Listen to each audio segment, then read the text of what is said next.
Isaías 43, 19 e 20. Eis que faço coisa nova, que está saindo à luz. Porventura não o percebeis? Eis que porei um caminho no deserto e rios no ermo. Os animais do campo me glorificarão, os chacais e os filhotes de avestruzes, porque porei água no deserto e rios no ermo, para dar de beber ao meu povo, ao meu escolhido, ao povo que formei para mim, para celebrar o meu louvor. Vamos ter uma palavra de oração.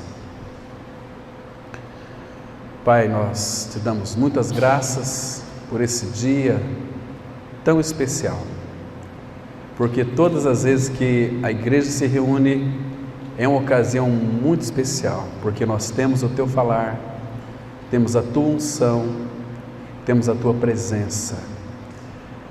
Pai, entregamos nas tuas mãos esse tempo, abençoa a tua palavra. Não permita, Pai, que as nossas mentes se distraiam daquilo que vai ser dito. Glorifica o teu amado Filho Jesus nessa reunião. Ele é o centro dessa reunião. Oh, Pai, Ele fez uma obra tão plena e perfeita de salvação no Calvário. Por isso, graças te damos, porque somos teus filhos. Obrigado porque o Senhor tem nos dado pela palavra a plena certeza da salvação. E hoje nós queremos avançar um pouquinho mais, Pai, no teu conhecimento. Queremos, ó Pai, conhecer a tua escola. Por isso, nos dá sabedoria para que compreendamos a tua palavra. Ministre aos nossos corações. Em nome de teu amado Filho Jesus nós oramos. Amém. Irmãos, domingo passado nós vimos o primeiro estágio da salvação. Nós vimos que o primeiro estágio envolve a questão da salvação do Egito. Egito na Bíblia é uma figura do mundo. E quando nós saímos então, somos separados do mundo, nós vimos que a salvação plena de Deus, ela envolve 3 estágios. Separação, primeiro, a salvação do mundo, no deserto e depois na terra de Canaã. Um período muito precioso, muito gostoso, um período onde nós já vamos adentrar numa plenitude de Cristo, porque a terra de Canaã, ela é uma figura linda de Cristo. Não apenas de Cristo, mas da plenitude de Cristo. Em Canaã nós somos completos. Quando nós adentrarmos a realidade de Canaã, de Cristo, nós estamos completos. Estou dizendo que Cristo não é a nossa vida. Se você creu naquela obra do Calvário consumado, nós vimos aqui semana passada, você é um filho de Deus, você tem plena certeza da salvação.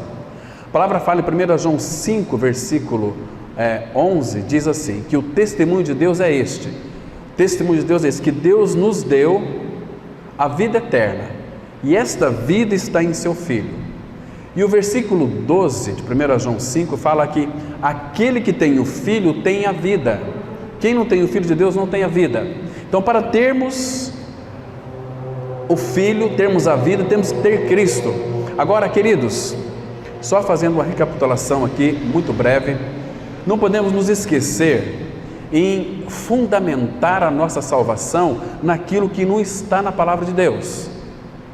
Porque quando nós não cremos como diz as Escrituras, e o Senhor Jesus, Ele disse assim, em João 5,24, em verdade, verdade vos digo, que quem crer em mim, como diz a Escritura, aliás, em verdade, verdade vos digo que, eu esqueci do versículo, deixa eu só conferir aqui, João capítulo 5, verso 24, às vezes a mente dá uma patinada, mas diz assim a palavra, olha, em verdade, verdade vos digo, quem ouve a minha palavra e crê naquele que me enviou, tem a vida eterna, não entra em juízo, mas passou da morte para a vida. Então aqui é um aspecto interessante, como que deve ser a nossa crença no Senhor, para que então tenhamos uma plena convicção da certeza da salvação. Isso nós temos que ter, porque se nós não tivermos certeza da salvação, nós de fato não vamos passar pelo deserto. Os nossos corpos ficarão prostrados no deserto, não vamos adentrar na realidade de Canaã. Estão me compreendendo? Então, primeiro é crer, como diz a palavra. Jesus foi muito claro aqui, quando ele diz assim, em verdade, o Espírito está nos chamando a nossa atenção para algo que é de suma prioridade. Em verdade, vos digo, quem ouve a minha palavra, queridos, quem vai ter prazer na palavra de Deus somente é a ovelha do pastor, de Cristo. Lembra que ele disse lá em João 10, 27? As minhas ovelhas ouvem a minha voz, eu as conheço e elas me seguem. Então, nós somos ovelhas dele porque ouvimos a voz dele, nós sabemos o timbre de voz que é do nosso Senhor, é pela palavra. Então aqui ele está dizendo, quem ouve a minha palavra e crê naquele que me enviou, tem a vida eterna. Irmãos, o irmão do passado, Albert W. Tozer, ele foi um dos homens que combateu muito essa doutrina que invadiu as igrejas evangélicas, que produz uma salvação superficial, que é aceitar Jesus. Primeiro que aceitar Jesus não existe na Bíblia, nenhum versículo aponta ou afiança essa questão de aceitar Jesus. Um homem, mulher espiritualmente morto, ele não tem condições de aceitar absolutamente nada, ele está espiritualmente morto.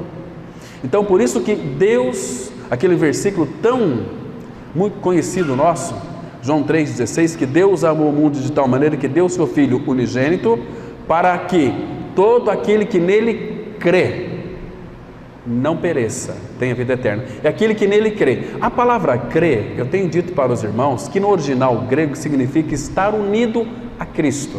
1 Coríntios 6,17, a palavra fala assim, aquele que se une ao Senhor, é um espírito com Ele. Não é nunca nós aceitando Jesus. A salvação plena de Deus do mundo envolve, vocês se lembram, em Êxodo capítulo 3, versículo 7, que a palavra fala que Deus, Ele viu a aflição do seu povo que estava no Egito, Ele conhece o sofrimento, e o versículo 8 fala, por isso desci para livrá-los. A salvação de Deus não é nós indo a Deus, a salvação de Deus é Deus vindo a nós na pessoa de Cristo, e o Verbo se fez carne e habitou entre nós.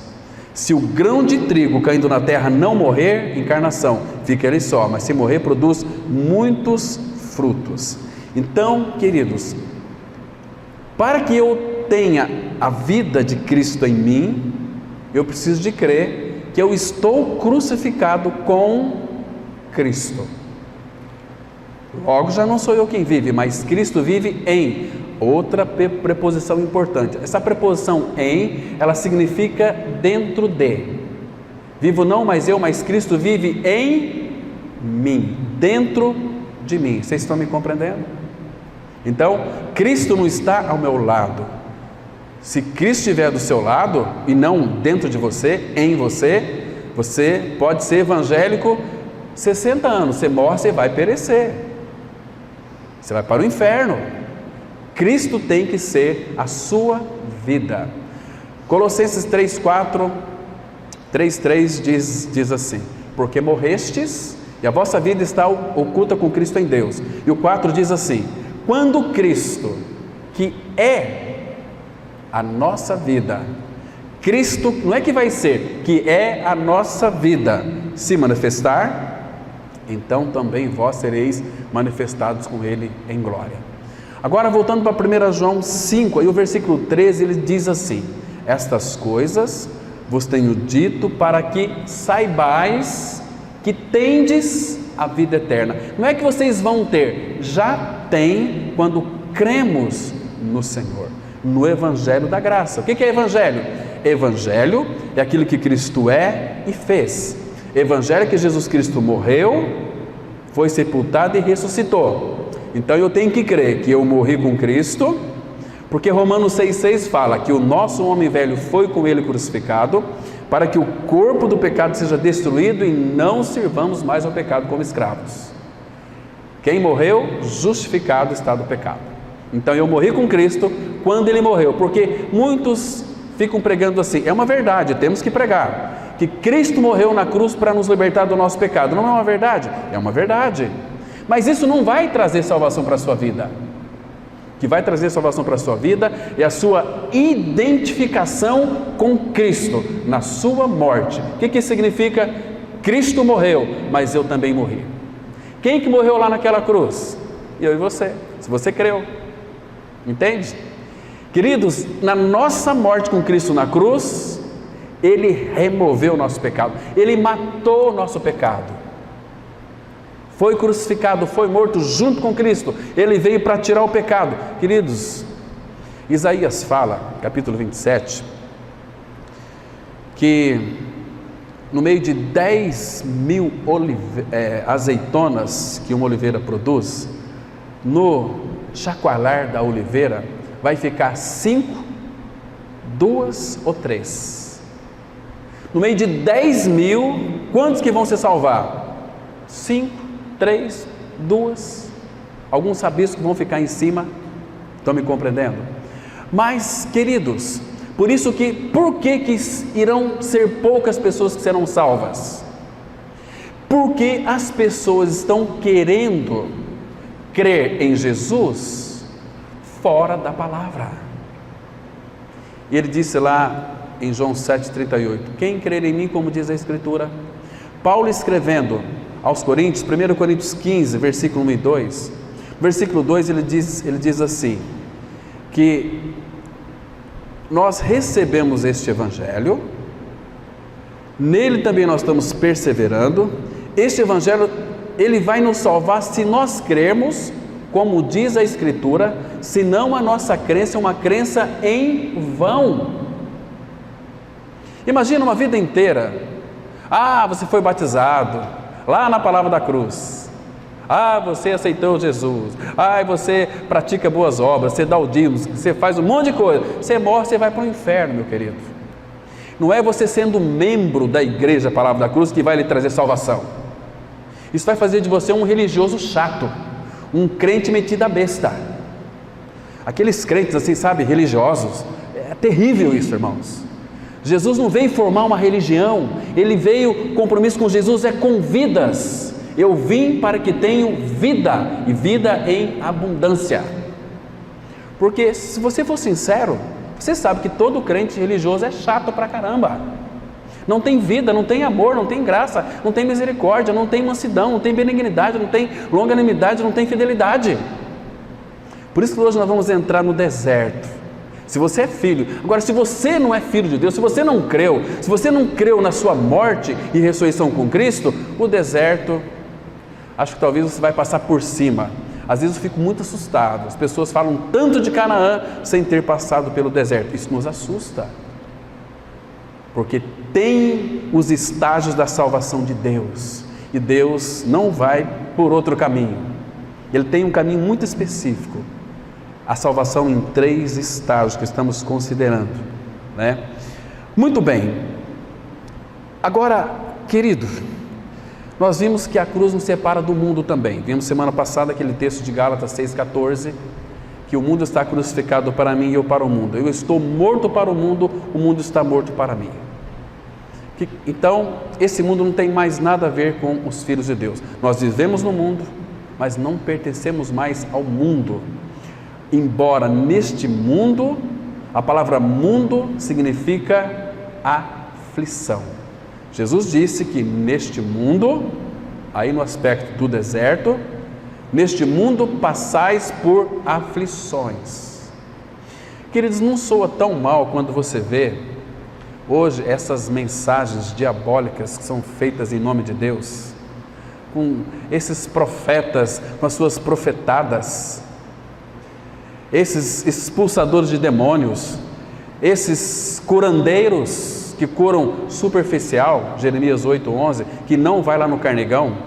Jesus já falou sobre eles, lá em Mateus, capítulo 7, 22 e 23. Muitos, naqueles dias, hão de dizer-me: Senhor, porventura não temos nós profetizado em Teu nome? E em Teu nome não expulsamos demônios? e em teu nome não fizemos muitos milagres? Qual será a resposta dele? Apartai-vos de mim, vós que praticais a iniquidade, nunca vos conheci. Queridos, aí não vai ter mais jeito. Aí não vai ter mais jeito. Senhor, mas nós em teu nome nós profetizamos, mas vocês nunca se preocuparam em me conhecer e saber que eu sou Deus, faço justiça, misericórdia na terra. Nunca se preocuparam em saber quem é Ele. Então irão perecer. Então não vai ser muita gente salva. Irmãos, a Bíblia, desde o Antigo Testamento, vai mostrar para nós. Sodoma e Gomorra. Quantas pessoas foram salvas? Sodoma e Gomorra. Ló e a sua família. A esposa também morreu, porque quando ela saiu de Sodoma, Sodoma não saiu dela, virou uma estátua de sal. Todos os moradores de Sodoma e Gomorra morreram. Deus julgou aquele povo e foram queimados. Enxofre. No dilúvio, segundo alguns estudiosos, havia naquela época 2 milhões de pessoas no mundo. Quantas pessoas que foram salvas? Quantas pessoas? 8 pessoas. Noé e a sua família. Percebe? E aqueles milhões de pessoas pereceram. Por que pereceram? O apóstolo Pedro vai mostrar para nós que Noé era o pregador da justiça. Enquanto ele fazia a arca, apertava um parafuso ali, vai chover, gente. Aqueles 120 anos que Deus deu para aquele povo, foi para que eles se arrependessem. Pedro vai interpretar para nós direitinho. Deus é longânimo e não quer que nenhum de nós pereça. Mas nem todos vão crer, irmãos. Engano ledo. Eu fico tão triste, às vezes eu converso com um evangélico de 40 anos de igreja. É obreiro, é missionário, é pregador da palavra, mas não tem certeza do seu novo nascimento, nem sabe o que é evangelho. Meu Deus! E aí? Antes de nós entrarmos no deserto aqui, eu vou falar para vocês mais uma vez. Cuidado com os cães. Quem são os cães? Paulo fala, abra sua Bíblia aí, em Filipenses 3, versículo 2. Filipenses 3, 2. Nós precisamos, irmãos, sermos advertidos, corrigidos pelo Senhor, exortados pelo Senhor. Às vezes nós ouvimos tantas coisas, que nós já tivemos experiências de pessoas que ouviu aí N pregadores e hoje estão aí em casa, amargurados, não quer saber mais de ouvir a palavra, porque ouve de tudo, aí virou uma bagunça na mente. Filipenses 3,2, a palavra fala assim: acautelai-vos dos cães, acautelai-vos dos maus obreiros, acautelai-vos da falsa circuncisão. Aqui, irmãos, essa palavra aqui, cães, quem são esses cães? Existe uma lei da hermenêutica na Bíblia, da interpretação das Escrituras, que a Bíblia auto se explica, a Bíblia explica a Bíblia responde aquilo que a própria Bíblia estabelece. Esses cães, quer saber quem são esses cães?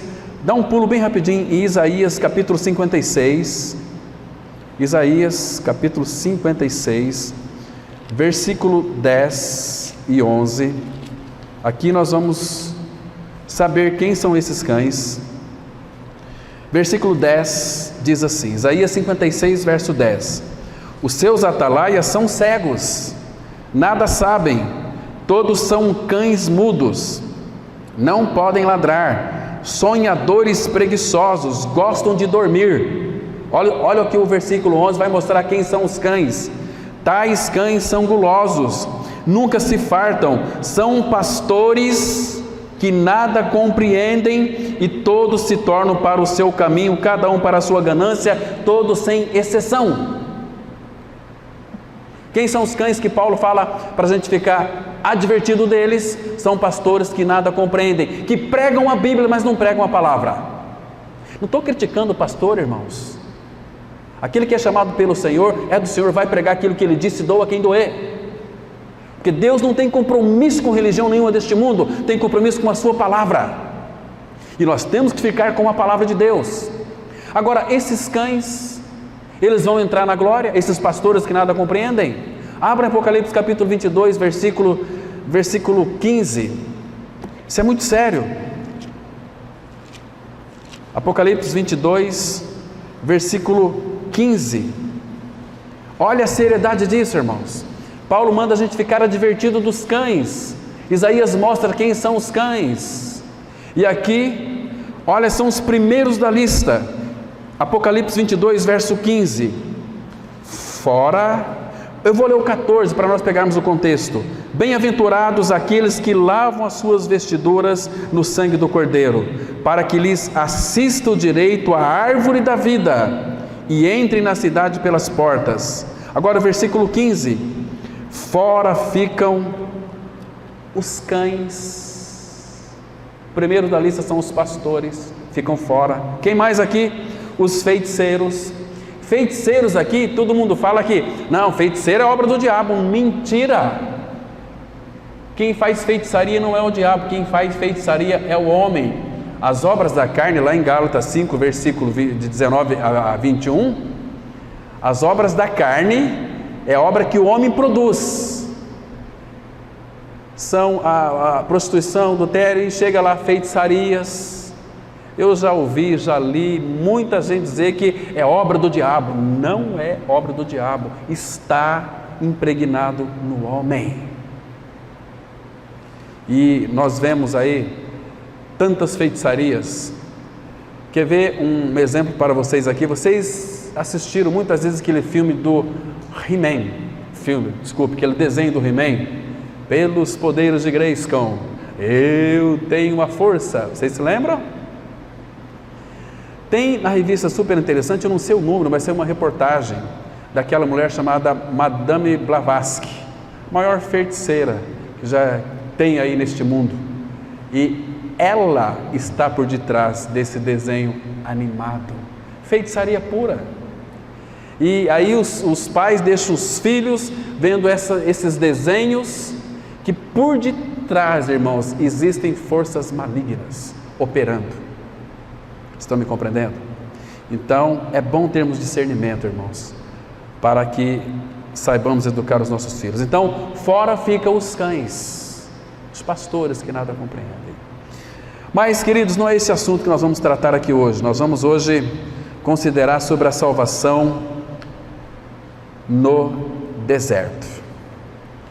Irmãos, por que o deserto é necessário na nossa vida?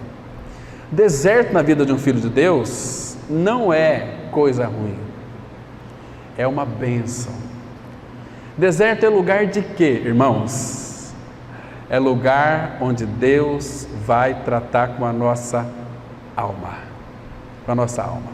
Mas quer dizer que então que uma pessoa que não amadurece no deserto, ou que a alma dela não é tratada no deserto, e Deus vai usar hoje, nós vamos mostrar aqui qual é o deserto de hoje. Vamos ver do Antigo Testamento também de hoje, porque o deserto de hoje é para salvar a nossa alma. Quando muitas vezes uma pessoa ela é colocada no deserto, se ela não teve uma experiência, porque vai passar pelo deserto, quem nasceu de novo, quando uma pessoa nasce de novo, sabe o que Deus faz? Matricula esta pessoa nessa escola do deserto, na escola da tribulação, na escola da aflição, na escola do sofrimento. Às vezes a gente encontra uma pessoa que é nascida de novo, sabe, irmão Cláudio, eu nasci de novo, mas agora parece que a minha vida está dando para baixo, parece que está descendo para baixo, eu não sei o que está acontecendo comigo. Não, meu irmão, é que Deus começou uma boa obra em sua vida. A boa obra, ele só vai começar o processo de transformação a partir do seu novo nascimento. Ele vai começar a transformar a nossa vida. Lembra de Filipenses 1,6? Aquele que em vós começou a boa obra, há de completá-la até o dia de Cristo. Ele vai nos moldar, mas, irmãos, ele nunca vai fazer isso contra a nossa vontade. Por isso que no deserto nós temos que responder ao Senhor. E outra coisa, nenhum sofrimento vai ser além da nossa capacidade. Nenhuma tentação está além da tua força. Deixa eu mostrar para você um texto aqui. 1 Coríntios capítulo 10. 1 Coríntios capítulo 10. Quero que você compreenda esse versículo aqui. Versículo 13. 1 Coríntios 10, 13. Porque, queridos, existe uma pregação aí que é dessa maldita teologia da prosperidade. Fala que se você creu em Deus, não é? Quem crê em Deus, irmãos, falando com muita reverência, vai tudo para o inferno. Sabe por quê? Porque Jesus disse assim: eu sou o caminho, a verdade e a vida, e ninguém vai ao Pai senão por mim. Não adianta você querer buscar Deus, crer em Deus. Quem crê em Deus e busca Deus, e sem Cristo, essa é a fé dos demônios. Porque lá em Tiago capítulo 2 a Bíblia diz assim: crês tu que há um só Deus? Fazes bem, até os demônios creem e estremecem. Isso não vai levar a nada. Deus deixou o Filho. Sem o Filho nós nunca vamos ao Pai. Ele disse: ninguém vem ao Pai senão por mim. Ele disse o que lá em João 10, versículo 4? Eu sou a porta.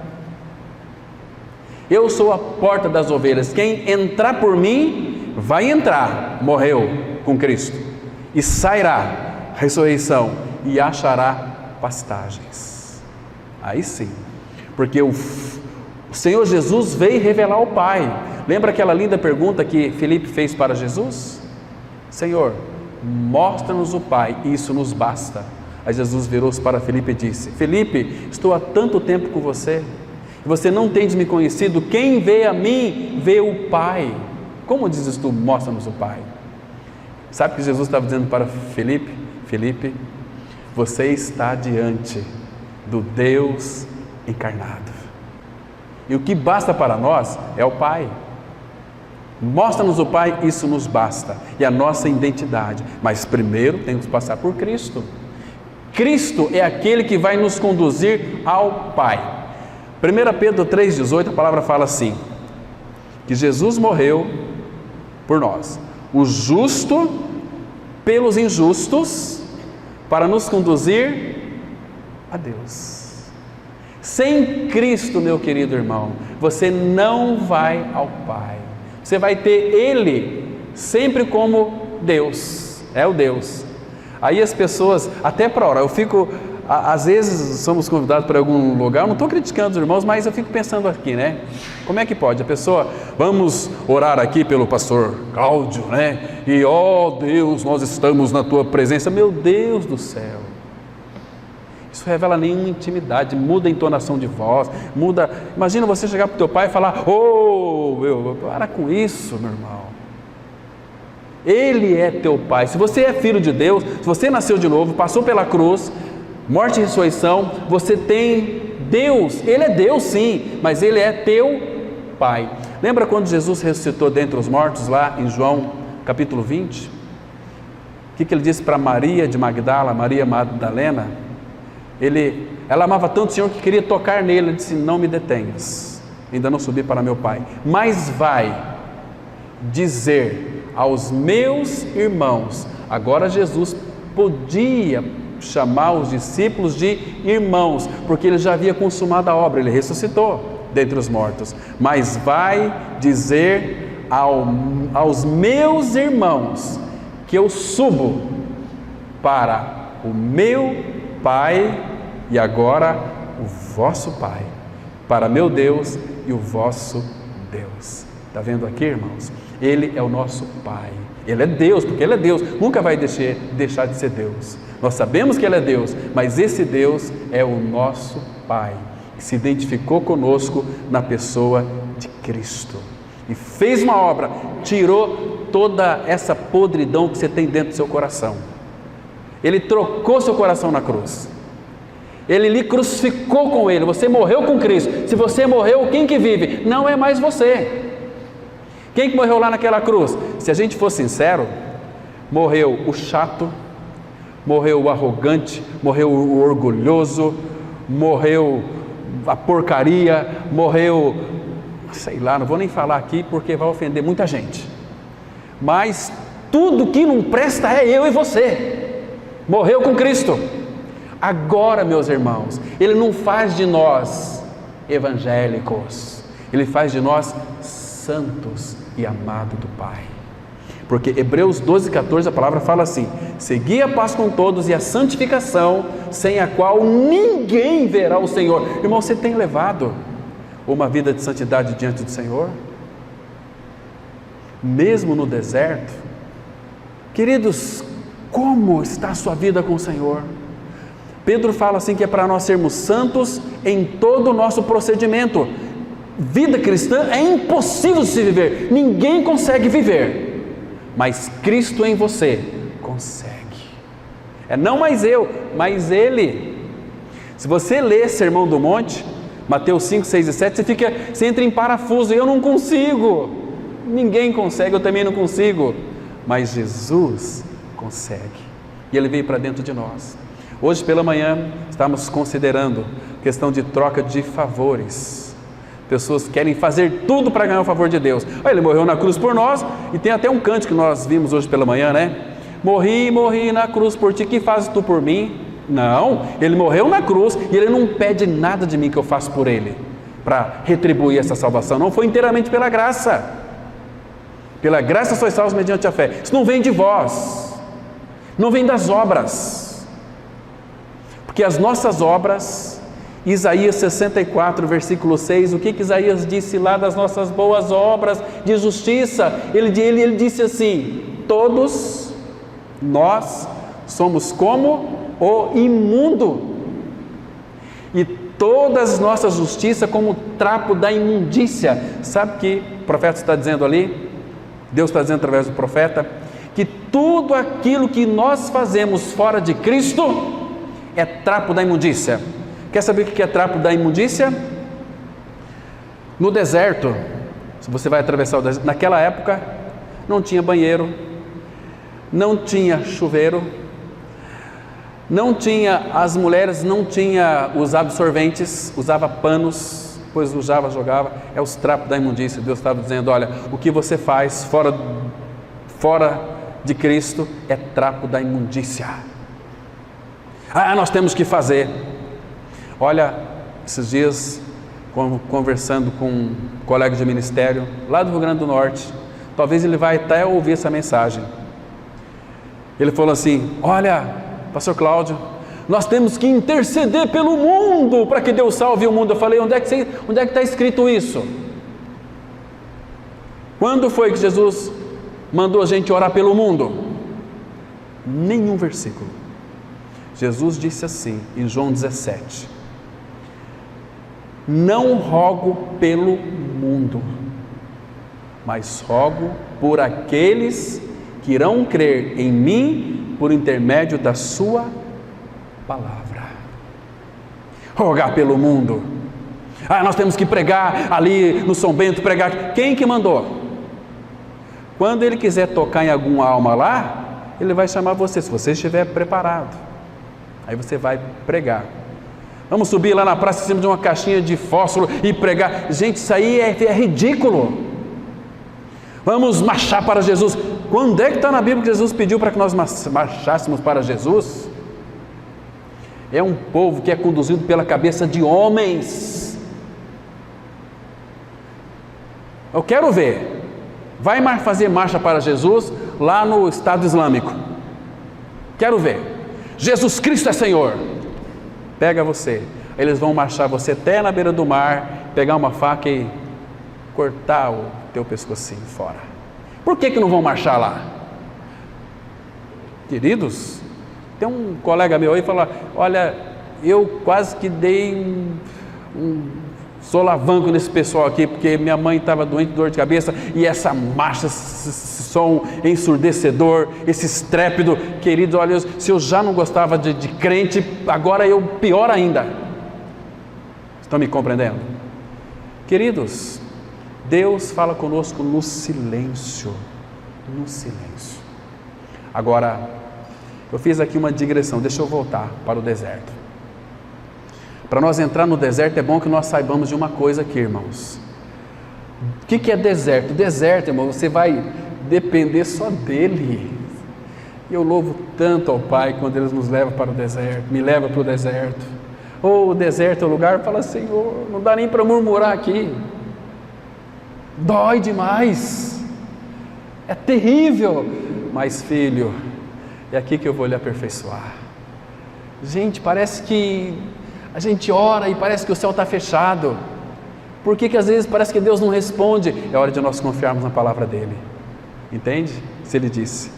Mas olha aqui o versículo 13 de 1 Coríntios 10. Diz assim: não vos sobreveio tentação que não fosse humana, mas Deus é fiel e não permitirá que sejais tentados além das vossas forças. Pelo contrário, juntamente, presta atenção aqui, irmãos, para você compreender o versículo. Juntamente com a tentação vos proverá livramento, de sorte que a possais suportar. Eu já vi tantas pregações absurdas em cima desse versículo aqui. Não, irmão, fica tranquilo, na provação Deus vai te livrar. Não é isso que Deus está dizendo aqui. Ele vai livrar, mas Ele vai livrar do quê? Eu quero que você entenda, olha, não vos sobreveio tentação que não fosse humana, mas Deus é fiel e não permitirá que sejais tentados além das vossas forças. Ele vai dar uma provação, uma tentação que você pode suportar, mas Ele não está dizendo que vai te livrar da provação. Agora, acompanha aqui. Pelo contrário, juntamente com a provação ou com a tentação, e a mesma coisa aqui, vos proverá livramento. Que livramento que Ele vai prover para nós aqui? Nos livrar da tentação? Não é isso que Ele está dizendo. Proverá livramento de sorte que a possais suportar. Ele não vai tirar de você a tribulação. O livramento é que Ele vai segurar a corda e até aqui. Ele sabe até onde nós podemos suportar ou não. Está me compreendendo? Juntamente com a provação vos proverá livramento, a fim de que possais suportar. Você vai ter que suportar, mas Ele tem uma medida para cada um de nós. Vocês estão me entendendo, irmãos? Precisamos entender, precisamos saber disso. Abra em Jó, capítulo 36, 15. Estou fazendo uma introdução ainda para a gente entrar no deserto. Jó 36, versículo 15. Se não der tempo também, a gente trata no domingo que nós tivermos aí. Jó 36, versículo 15. Diz assim a palavra. Olha que interessante. Jó 36, versículo 15. Eu tinha umas coisas para falar de Jó aqui, mas eu vou ficar só aqui, não vou sair daqui. Vamos lá para o deserto depois.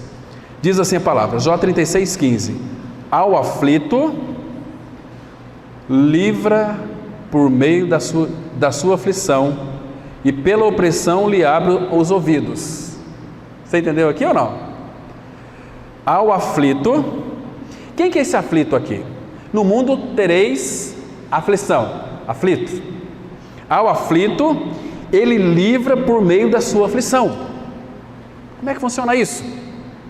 Como é que é isso na prática, irmão? Você está aflito, tá? Espera aí. Igual aquela menininha, né, que ganhou um cachorrinho de presente, né, Brian? Cachorrinho de presente. Papai, eu queria o cachorrinho pitoco. Filha, corta o rabinho do cachorro, ele vai ficar pitoco. Mas a menina, ela é muito amorosa com o cachorrinho. Ela pegou o cachorrinho, tinha um rabinho assim, eu não vou... Então eu falei, cada dia eu corto um pedacinho para ela não sofrer muito. Então eu cortava um pedacinho hoje, um pedacinho amanhã, a cachorrinha quase que morreu. Tinha que cortar de uma vez. Entende? Então, ao aflito, Ele livra por meio da sua aflição. Então, isso significa que quando nós entrarmos no deserto, queridos, não é fácil aqui. Se você deseja uma vida madura com o Senhor, quando vier o deserto, irmão, eu sei que vai doer, mas é o momento que Deus vai estar te moldando. Sabe o que Deus fala? Usando o profeta, usando Salomão, lá em Provérbios 3, versículo 6, é para nós reconhecermos o Senhor em todos os nossos caminhos e Ele endireitará as tuas veredas. Então, se você é filho de Deus, nada nessa vida, de bom ou de ruim, o ruim a gente pensa que é ruim porque dói, mas o ruim, Deus está nos abençoando com aquilo que a gente acha que é ruim, às vezes até com uma dor. Gente, nós não somos acostumados com dor. Dor é terrível. Às vezes Deus, para chamar a nossa atenção, Ele tem que enviar uma dor. Aí a gente vai correr para onde? Igual muitos falam assim: puxa vida, sabe, eu queria que você orasse por mim, porque olha, eu já tentei de tudo, agora eu vou buscar Deus. Demorou, tinha que ser primeiro lugar.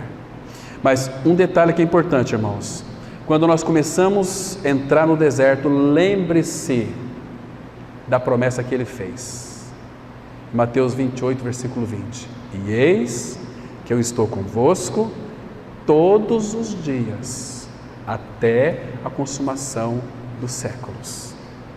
Aquele que nos enviou, vai estar sempre conosco. Ele nunca vai nos desamparar. Sabe por quê?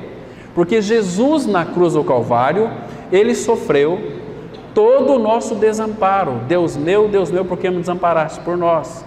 Nós vimos aqui, acho que foi semana passada, lá em Hebreus 13:5, que eu nunca te deixarei, nunca jamais te abandonarei.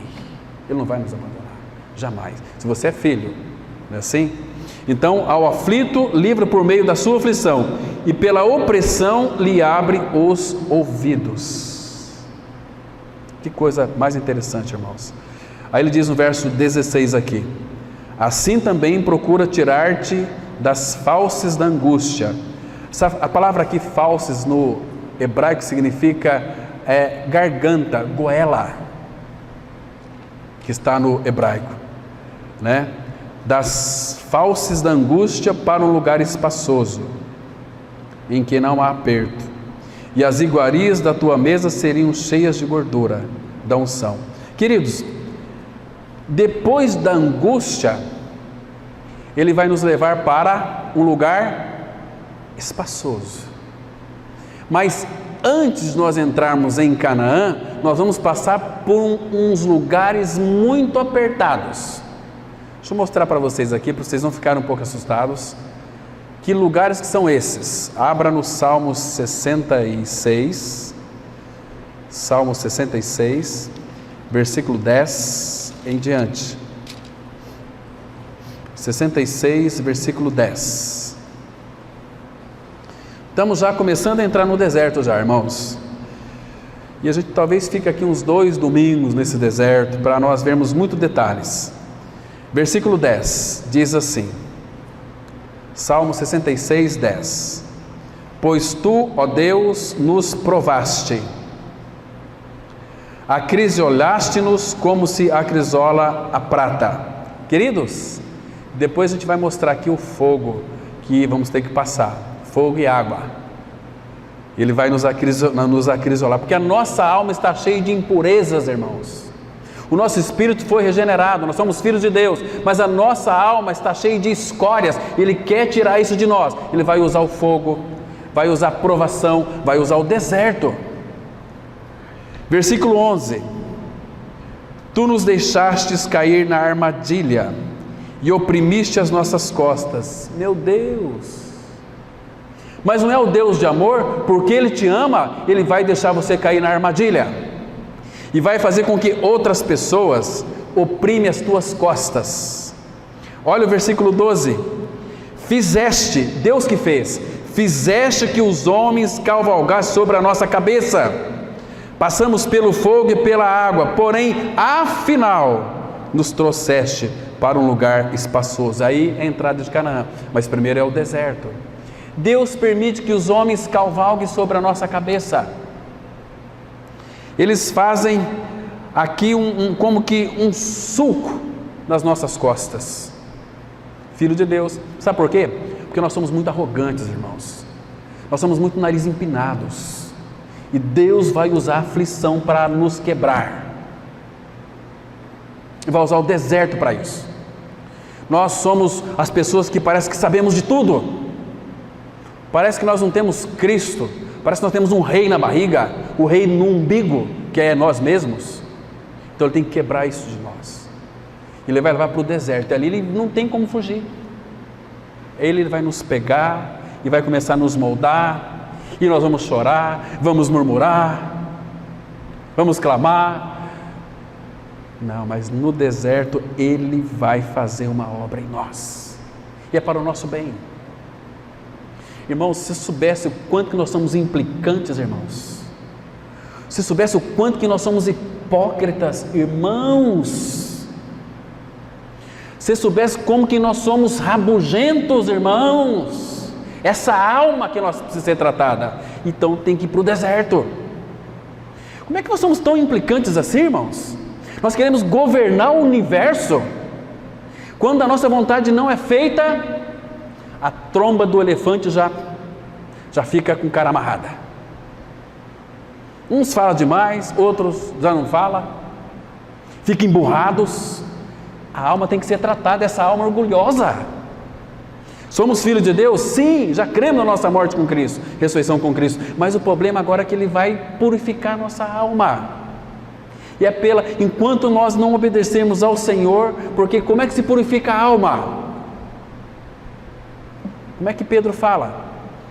Como que a nossa alma vai ser purificada? Porque, irmãos, nós não somos obedientes.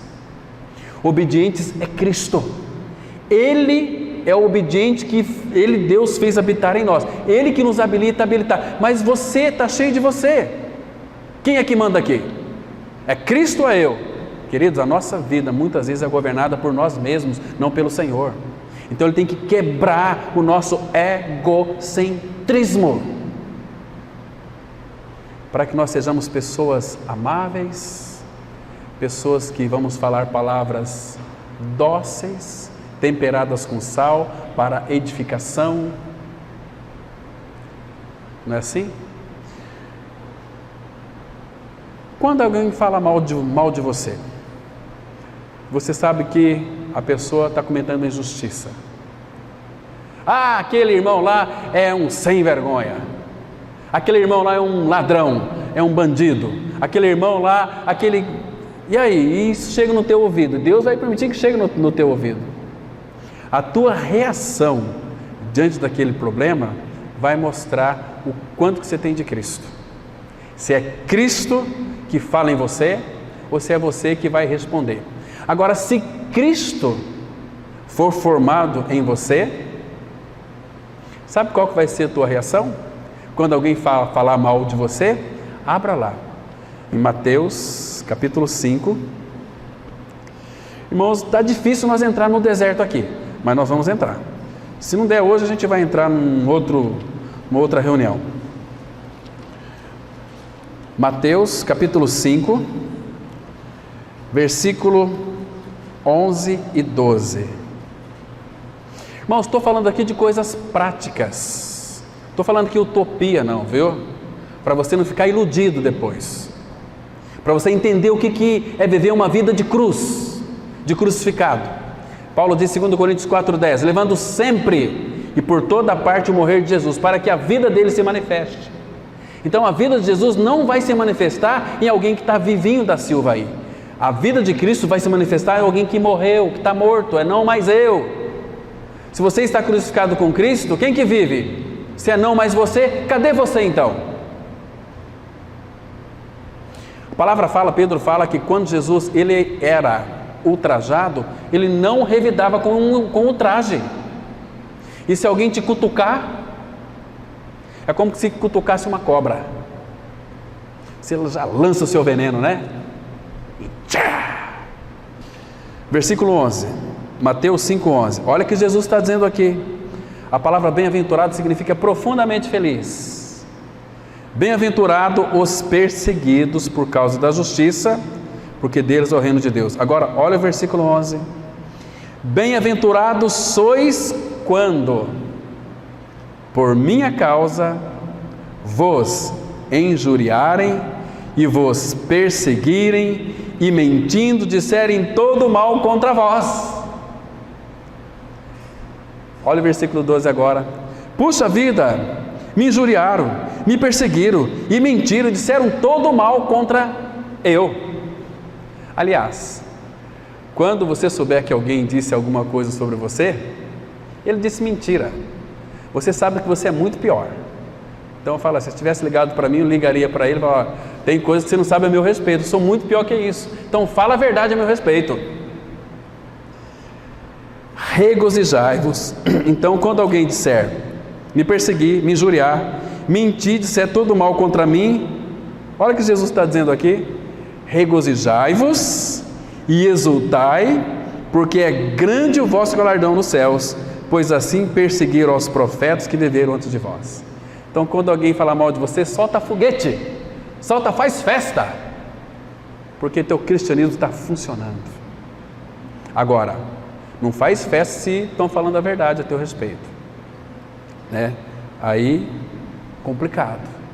Mas, queridos irmãos, eu fiz uma introdução hoje, para a gente entrar no deserto. Sei que o tempo já está estourado, mas na próxima reunião, nós vamos aí já entrar direto no deserto. Você vai ficar impressionado com coisas que você não sabe a teu respeito, que Deus quer, porque Deus já sabe, mas Deus quer que você saiba quem é você. Nós não conhecemos. Queridos, às vezes dá umas crises em nós que a gente fica assustado.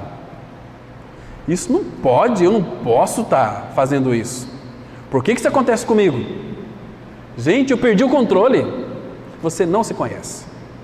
Às vezes nos meninos dá uma questão de explosão, né? Nas meninas já dá uns piti. Aí fala que é TPM, aquela coisa, mas é a naturezinha que tem que ser tratada pela cruz. Entende? Tem que ser levada à morte. Paulo fala, dia a dia eu morro. Fazer morrer essa natureza terrena, terrível. Essa natureza que nos torna tão infelizes, a gente coloca a culpa nos outros ainda. É mais ou menos assim, olha, você, mocinha, você me irrita, viu? Não é você que me irrita. Você estimula aquilo que eu já sou, irritado. Eu estou muito nervoso com você. Não, é você que é nervoso. E pensa que é a pessoa que lhe deixa você nervoso. Entende? Nós fazemos assim, ó, é você. Não, é eu o problema. O problema do meu nervosismo, da minha irritação, não é os outros, é eu. Os outros só vai estimular aquilo que eu sou. E Deus permite. Quando você nasce de novo, pensa que Deus vai colocar pessoas boazinhas do teu lado, vai colocar pessoas chatas, vai colocar pessoas que vai ficar ali, ó, te cutucando. É impressionante como Deus é prático. Agora vem aí uns sei lá que tipo de gente que fala, eu rejeito em nome de Deus, eu não aceito isso na minha vida. Para com isso, meu irmão.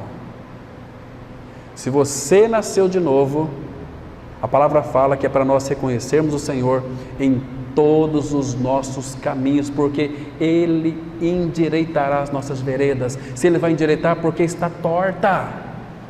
Nós somos um pau que nascemos torto. Por isso que o carpinteiro de Nazaré, ele consegue endireitar este pau torto, porque ele é o carpinteiro. Ele sabe como nos moldar, como nos refazer, como endireitar nossa vida. E Ele vai usar a aflição, vai usar a tribulação, vai usar a dor, ainda que não seja da vontade dEle, mas Ele tem que usar a dor. Agora, se nós entendermos o trabalho de Deus, usando o Espírito, a palavra e a cruz em nós, vamos passar pelo deserto, como o apóstolo Paulo passou.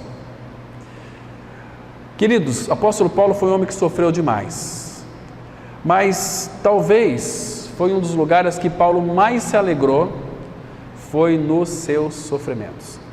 Não confunda, irmãos, sofrimento com alegria. O que é alegria? Alegria é uma pessoa, é Cristo. Cristo é a nossa vida, nós somos alegres. Temos uma alegria que ninguém pode tirar mais. O que é sofrimento? Sofrimento é o trabalho de Deus na nossa vida, enquanto estivermos aqui na face da terra. Agora, não mescle sofrimento com alegria, que você vai ficar um cara muito amargurado, uma mulher muito murmurenta. Agora, saiba separar, sofrimento é uma coisa, a alegria é outra. Agora, se você nasceu de novo, se Cristo é sua vida, até em meio à tribulação e sofrimento, você vai transbordar de alegria. Vamos ler o último texto, 2 Coríntios capítulo 7, versículo 4. 2 Coríntios capítulo 7, versículo 4. A palavra de Deus, ela é muito clara para nós, mostrando algo tão precioso para o nosso coração. Diz assim a palavra. 2 Coríntios 7,4, veja aqui o que Paulo está dizendo. Muito grande é a minha franqueza para convosco, e muito me glorio por vossa causa. Sinto-me grandemente confortado e transbordante de júbilo em toda a nossa tribulação. Queridos, Paulo, ele era grandemente confortado, ele transbordava de júbilo. O que é? Eu tenho alegria, e está transbordando, é uma alegria, mas aonde que Paulo era transbordante de júbilo? Em toda a nossa tribulação. Contar só uma de Paulo aqui, que vocês sabem. Paulo, quando expulsou aquele espírito de adivinhador, aquela mocinha lá de Atos 16, pegaram Paulo e Silas, levaram para um local e deram uma camaçada de pau neles. 40 chibatadas, menos uma. Imagina como é que estavam as costas de Paulo, sangrando. Dores ali horríveis. Levaram Paulo para a masmorra, fria, fétida. Amarrou os pés e a mão de Paulo e Silas no tronco. Ali você não vai encontrar na Bíblia que eles fizeram rebelião, nem queimaram o colchão ali naquela cadeia. Sabe o que eles fizeram? Meia-noite, Paulo e Silas, meia-noite, oravam e cantavam louvores a Deus. Agora aqui uma pergunta. O que Paulo tinha e que nós não temos? Ou temos e vivemos uma vida de murmuração? Cristo não habitava em Paulo? Você acha que o mesmo Cristo que habitava em Paulo é o mesmo Cristo que habita em nós? Ele é diferente? Não, é o mesmo Cristo. E por que com nós não funciona? Sabe por quê? Nós estamos tão envolvidos com este mundo, irmãos, com as cores deste mundo. O Senhor tem nos chamado para uma vida de separação, uma vida de santidade. Nós temos tudo. A Trindade Santa habita em nós. Queridos, a gente pensa que tem problema. Nós não temos problemas. Nós somos criadores de problemas. Entende? Se nós respondêssemos o Senhor, nós iríamos crescer muito no Senhor, irmãos. Porque o Espírito Santo gasta muito tempo nos corrigindo. Porque nós somos duros. Nós não dobramos a nossa cerviz, ela é muito dura, ela não se inclina. Quando nós respondemos ao Senhor, filho, você vai passar por um deserto agora. Oh meu Pai, eu sei que é difícil, mas a Tua presença em mim, ela é tão real, e eu vou passar. Eu sei que em momentos tão difíceis, como lemos hoje, Isaías 46, Ele vai nos levar no colo nos momentos tão difíceis, porque Ele é Pai. Vamos passar por caminhos difíceis, caminhos de tormentas. A Bíblia diz que Deus tem seu caminho na tormenta. Está me compreendendo, irmãos? Ele é o nosso caminho. Por isso que Ele disse assim, Lucas 9:23, se alguém quiser vir após mim, a si mesmo se negue, dia a dia tome a sua cruz e siga-me. Amém?